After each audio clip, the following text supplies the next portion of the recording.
Are you thinking about making a move to the greater Seattle area and you want to know what some of the best beach communities are around here? In today's video, I'm going over just that, so stay tuned. Hey everyone, I'm Bryce Greenleaf. I'm a local real estate agent here in the greater Seattle area, and I love making videos all about moving over here, what it's like living in Seattle and its surrounding suburbs. I love it when you guys reach out and ask me all the questions that you have about moving over this way or what it's like to live over here. So if you haven't already, make sure you subscribe to the channel and hit the little bell so you get notified whenever I make new videos. And if you've got any questions on what it's like to live over here, on general questions about different areas you might want to move to, or about buying a home over here or selling a home over here, if you're already a greater Seattle area resident, feel free to reach out to me here at my info on the screen. You can call, text, or email me, and I'd be more than happy to help you out. And for those of you that are moving here from out of state or thinking about it, down in the description, feel free to download my relocation guide that is completely free to you. It includes information on different suburbs, the counties, jobs, things to do, attractions, things like that. So could be really helpful to you if you're moving over this way. Just get your free download there in the description below. But like I said, today we're going to talk about some of the top beach communities around the Seattle area. So when I talk about beach communities, I'm not going to talk about the city of Seattle specifically. Although Seattle is right on the water, right on the Puget Sound, I don't really consider it a beach community because it is such a large city. So I'm going to talk about some other areas that are a little bit a ways outside of the city of Seattle. Now, the majority of these you're probably not going to want to live in if you're commuting into downtown Seattle every day for work. There's a couple that will definitely be doable. I've got a list of 6 of them here. 2 or 3 of them could be doable. The rest of them probably not realistic if you're somebody that's going to be commuting into downtown Seattle. But let's just jump into the list here. So the first one I've got here is Camano Island. It's about 65 miles north of Seattle. The population here is just over 17,000 people, and the median home price is about 625,000 people. And the school district is the Camano-Stanwood School District. So as you can see here on the map, to get to Camano Island, you have to just jot right up I-5 here. Like I said, it's just over 60 miles north of Seattle. You go through Stanwood and you're right at Camano Island right here. So this is one of my personal favorite spots to go in terms of visiting a beach. So my favorite beach, I think, one of my favorite beaches in this area is called Iverson Beach Park. It's right here on the corner. We found it last year, kind of a little tucked away beach that not a lot of people know about. It's not very busy, at least the times we've been there. It has not been busy at all, nothing compared to some of the other beaches around here.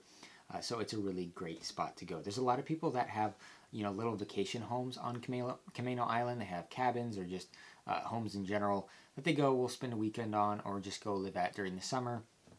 Things like that. There's a lot of retirees that go to Camano Island as well and buy a home and retire there. It is absolutely beautiful, beautiful scenery on Camano Island. Now, in terms of getting like your shopping and your general errands, there's not a lot right on Camano Island, so you're going to have to go over here on 532 to Stanwood. It's not very far, but that's where most of your grocery shopping is going to be, like the Hague Inn, and there's a QFC in here as well, and a bunch of other opportunities to go shopping, and the new Stanwood High School is right there as well. So Camano Island is definitely a great spot to go, whether it's somewhere you're looking to move to, or you are just looking for somewhere to take a little day trip and visit and go to a beach. There's state parks in Camano Island. Right here you've got the Camano Island State Park. Down closer to the south end of the island, there's a lot of beaches all throughout Camano Island that you can go visit and check out. One of my favorite parts about Camano Island, one of the reasons I really like it, is because it's right on Port Susan here, and I feel like this is one of the warmest water areas in terms of being close to the Puget Sound or somewhere up and down the Puget Sound area. Some of the other spots, the water on the Puget Sound seems to be a lot colder than it is here in Camano Island. So we go in Camano Island, you don't walk in and immediately freeze to death. It's actually pretty pleasant. You can go swim in the water, float on a floaty, do that kind of stuff. So that's one of the main reasons that I really like the Camano Island area here.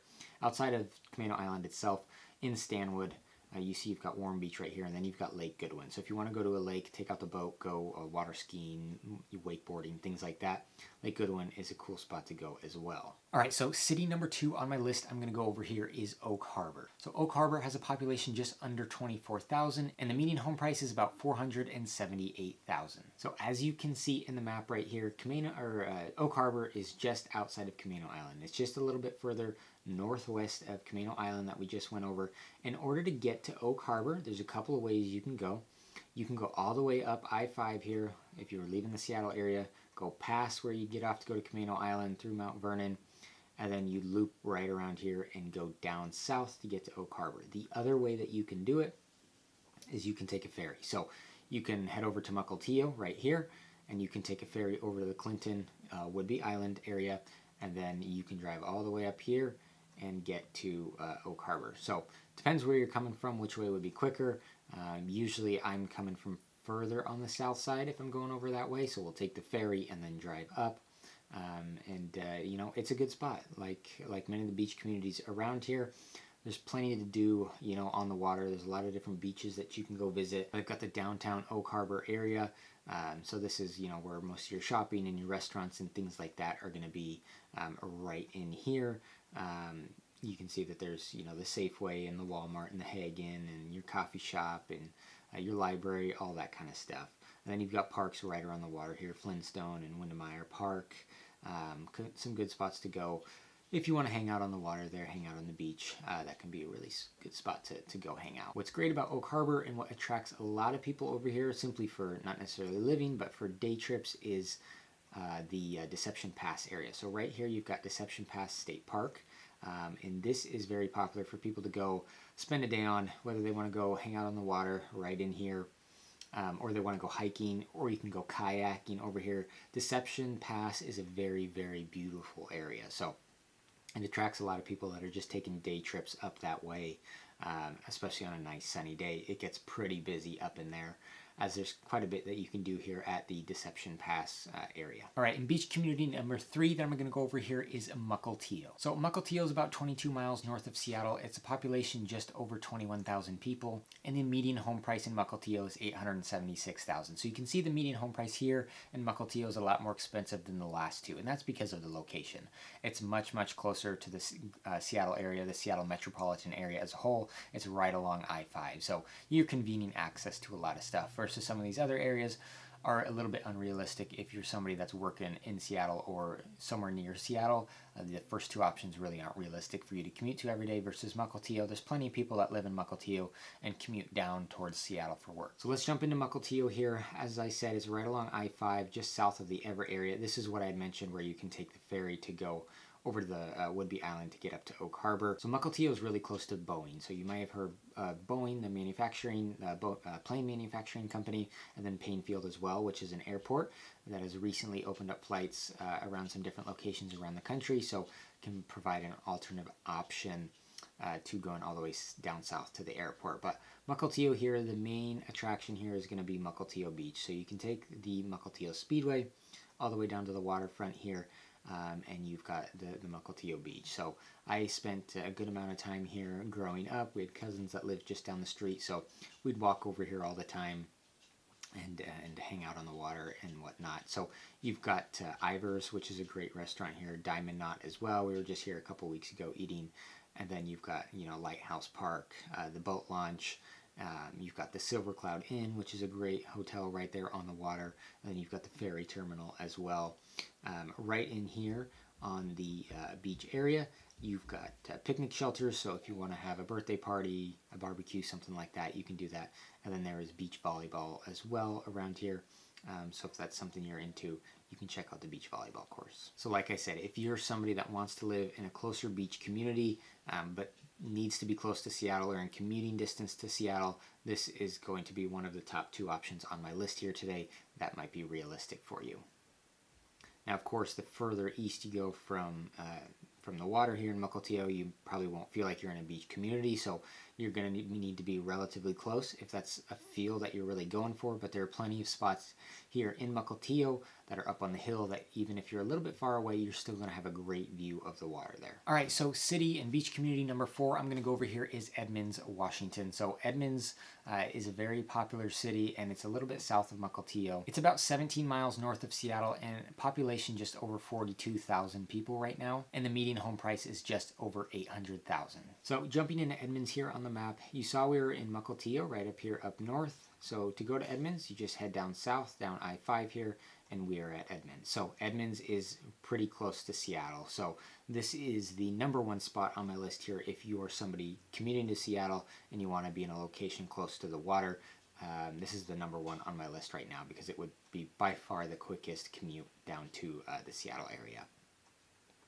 So zooming into Edmonds, also have spent a ton of time here my entire life. This is the most popular place we go when we're going to the beach. So you do have the Edmonds Kingston ferry there. We were just on the ferry 2 days ago because we went over that way to Poulsbo to spend the day. But you know, the Edmonds is a great area. So you can take Main Street down to the Edmonds Beach area, and there's a lot of different restaurants. So Anthony's Home Port is a great one. Arnie's is another great one. And there are tons and tons of restaurants up and down Main Street that you can experience. We've been to a lot of them. Never had a bad experience personally there. There's some Mexican food. There's, of course, a lot of seafood. There's traditional American food. There's a lot there at the Edmonds Beach area. So right here you have the ferry terminal right in here, and like I mentioned, Main Street. Salt and Iron is another really good one right there. Rusty Pelican is very good as well. So a lot of different restaurants up and down this road, and this is, again, gets very, very popular on a nice sunny day, especially on weekends. There's a lot of people that go down this way. And then you got Brackett's Landing Park, which is a great beach right here, a little bit smaller beach. And then on the other side of the terminal, you've got another beach area right here. This is actually where I proposed to my wife, so sentimental value there to this spot, but I've spent a lot of time hanging out on this beach. Beautiful views when the sun is setting, things like that. And you can keep going down the road here. Like I said, you pass Arnie's and the Yacht Club and the Port of Edmonds and Anthony's Home Port, and then you've got Marina Beach Park right here, which is usually the busiest side. You've got the grassy hill here, so barbecues, volleyball, badminton, things like that. Throwing the football, very popular. Marina Park right there. You've got a playground, a beach volleyball course, and then right next to it you've got the off-leash dog park. So very, very popular area. And then you've got a lot of condos in downtown Edmonds too, with great water views. So Edmonds, very popular for those of you looking for something that's closer to a beach community. All right, so #5 on my list here is Poulsbo, Washington, with a population just over 11,000 people and a median home price of about $650,000. So jumping into the map here, as I had mentioned, Edmonds, I had mentioned that we had taken the ferry over a couple of days ago and went to Poulsbo. So if you're going to Poulsbo, usually if you're coming from the greater Seattle area, quickest way is going to be to jump on the ferry here in Edmonds. You're going to take the ferry over to Kingston, and then from Kingston, it's a 20-minute drive down here to Poulsbo. Right in here is where we're going for Poulsbo. So take the Edmonds ferry, zip over here to Kingston, zip down here to 307, and it'll bring you right into Poulsbo. So if you're looking for something that's really gotten like an old town feel, that has a lot of different like boutiques and restaurants just lined up on the street there, beautiful streets, very busy as well, so sometimes it's hard to find parking right in the downtown area here. But this is, you know, if you're looking for a more historic downtown area, as you can see here, this is going to be maybe #1 on my list here. I think it probably is. So, you know, even just spending a day over here, if you're not looking to live over this way and you need to be closer to Seattle, like I said, we had gone over here a couple of days ago for a little day trip, so it is fun to go over here. They have a great Poulsbo bakery as well, and there's a lot. You can just walk around and experience kind of the old town Poulsbo feel. So right here, close to all the restaurants, you've got the Liberty Bay Waterfront Park. So a little bit of a grassy area with a picnic shelter. So if you want to, you know, bring some food, get some food from one of these restaurants and walk over there and just have a great view while you're eating, that's definitely something you can do. But the most popular thing here with Poulsbo, like I said, is walking through this historic downtown area, visiting the boutiques and the restaurants, the bakery, all that kind of stuff. Could be a great way to spend your day. All right, and #6 on my list here, and the very last one I'm going to go over here, beach communities, is Bainbridge Island. Now, Bainbridge Island has a population just over 26,000 people, and the median home price is just over $1.1 million. So definitely by far the most expensive place on my list here. But it's a beautiful, beautiful area. It just, you know, it's going to cost you a bit to move here. So you can see here on the map, we were just in Poulsbo, so Bainbridge Island is just to the south. So a couple ways that you can get there. You can do the same way I talked about getting to Poulsbo. If you're coming from the north side, you can take the Edmonds ferry to Kingston, down through Poulsbo, all the way down to Bainbridge, or you can just go right into downtown Seattle here, get on the ferry there and go straight to Bainbridge Island right here. So like everywhere else on my list here, you've got plenty of beaches here on Bainbridge Island. You've got Rockaway Beach Road right through here, and all along really the island there are plenty of spots that you can go hang out on the water and really spend a good time. This may not be the the top in terms of like a day trip. I would personally prefer like Poles Boat over that, or even Oak Harbor, maybe Camano Island. But if you're looking for somewhere that's got some great water views, you don't necessarily need to commute right into Seattle, or maybe you do. There's plenty of people that live in Bainbridge Island and commute to Seattle. So this is kind of the third one on my list that might be doable. The reason for that is because you can take the ferry directly into downtown Seattle. So you're outside of a ferry ride, you're not having much commute time. So there are people that just, if they work in downtown Seattle, they just park their car on Bainbridge Island at the ferry terminal and they just walk on the ferry, get off the ferry if they work close enough to where the ferry lets off in Seattle, and walk to work, something like that. So that is something that's possible if you want to live outside of Seattle. You don't want to live right in Seattle, but you've got to be close to work. You want to live kind of more of a beach community feel. It might be one of your top options here in Bainbridge Island. All right, well, that wraps up my top 6 beach communities here in the greater Seattle area. Like I said, some of these are not super commutable for those of you working in Seattle, but a lot of you aren't going to be working in Seattle if you're moving over this way. You just want to be generally close to the area. So these are definitely some spots that you should consider. Like I said, if you've got questions on moving over here, what it's like living over here, or you need some help and assistance in buying a home coming over this way, feel free to reach out to me here at my info on the screen. I'd be more than happy to help out. And don't forget to subscribe to the channel, and if you wouldn't mind giving this video a thumbs up, helps me reach more people and help out more of you that are moving over this way. But I appreciate you guys watching this video.